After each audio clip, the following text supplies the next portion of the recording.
was a little perturbed that we give them contact information for the Houston firm, the ones that, you know, we contacted originally. There's been a little bit of back and forth with that they hadn't pursued that further. So I spoke to the guy direct and said, I gave him the cable company number, I said, you make sure you call them and find out what those numbers are, so. So, and Taylor Company was the only company that actually put a bid in on this job, is that correct? We went out for, request on RFQs, and they was the only respondent at that time. When I'm meeting with them next week, they're bringing down a whole crew of the stucco masons. They said they can probably give us a number in the next 2-3 weeks. And I guess my question being, that process is pretty slow itself. I mean, and so between now and April, I don't know that we're gonna gain that much time if we just say we're not gonna do it. You know? It's 6 months, we're not gonna gain much, and, you know. But we're gonna be going on with that process anyway, regardless. I mean, that's the planning process, actually turning the dirt is another thing, but that's the planning process that's ongoing, is that correct? Well, you hope that the citizens see the wisdom of what it is that we're doing on this election that's coming up, but if they don't, this may be, you know, the only way that we're gonna have funding to do some of the things that need to be done. And so it's one of these deals where if you're gonna do it, you have, what's the submit date? As long as we get everything in by January, between us, I'm thinking that it'll probably take us 4 to 6 weeks at most. So it seems to me that we need to go forward with it. Judge, you talked earlier about the fact that we had grown significantly in the last 2 decades. And I just, out of 254 counties in this last census that we had, we were the 16th fastest growing county in the state.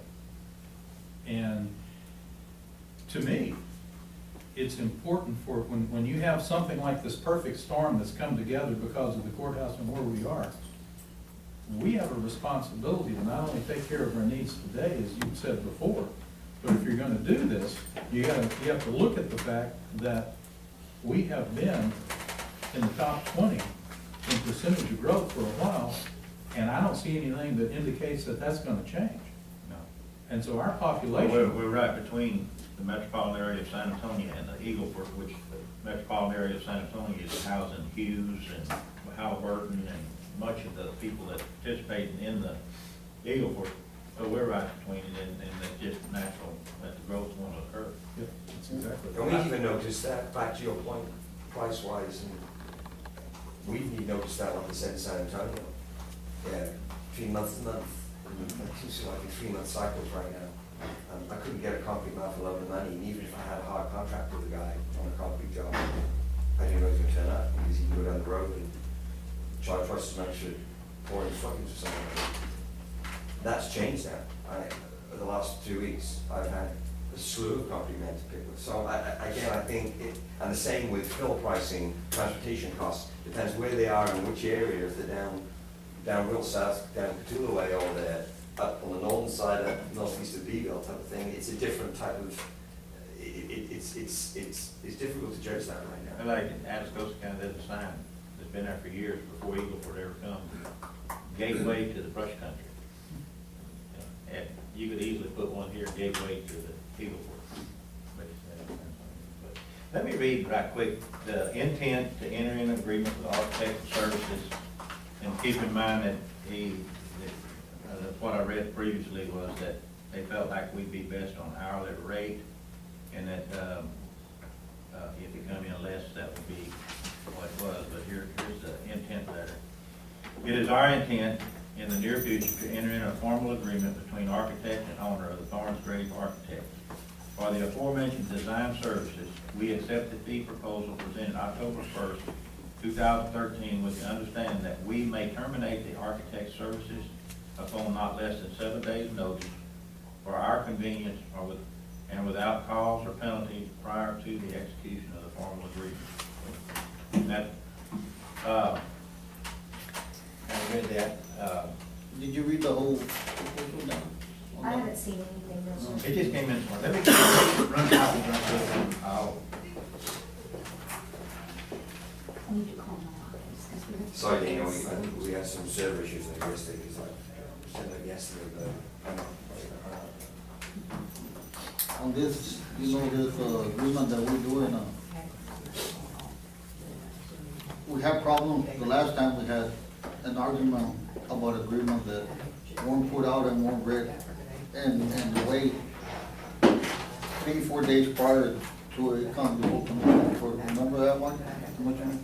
That, the proposal, when it came in, when we changed insurance, that they comment on. we haven't signed this one yet, by the way. I'm just, wait a minute, Well, I'm just- letting them know about the agreement that we haven't read it. Oh, okay, yeah, 'cause I. And that's why I'm telling the commissioners that if we read it and decide, because we cannot decide just from one day to another, Judge. I understand that, and that's the reason I told, I stated a while ago that I would get copies for each of you. Well, I just got it for, it just came in.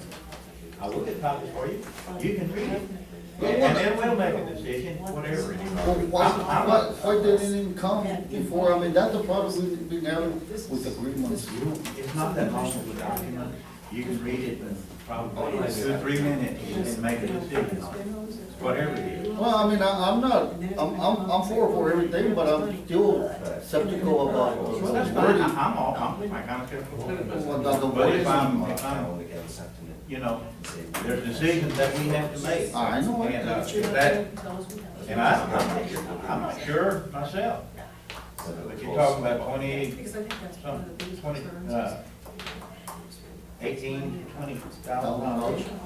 as opposed to 600,000 or maybe a couple million if we get the whole plan in for it. So, we've done, I've laid some groundwork out there to, and, you know, you were talking about the documents that came up on the insurance and everything, that was a different thing. Yeah. That, you brought that up for no reason. No, today. I'm just saying the way. That's not the same situation. Today is totally different. You will have an opportunity to read it. You'll have an opportunity to understand it, and you can make an educated vote on what's there. Well, everyone gets that stuff out themselves, you know, it's like. You won't know that until they review it, but we don't have to accept it. But we would be 18 to 20,000. Now, I don't want to sign anything until, long term, until I know, it isn't, I assume that they can approve, that the historical group can approve it. But before we sign saying we accept it, we don't automatically accept it. But before we sign acceptance, we have to find out what their guidelines are. And if they're too much, we just say, no, sorry. Of course, we're gambling 18 whatever. 18 to $20,000. It may be less, you know. I mean, we can, yeah, or if we can, under our term. I mean, we're gonna have to get some, there's no doubt. The question is how much are we gonna have to get? Because I remember y'all talking about that. Judge, do you wanna have a little recess so we can read these? Yeah. It just worked out perfectly, because it just We turned. can go do our Yes. probation. Okay.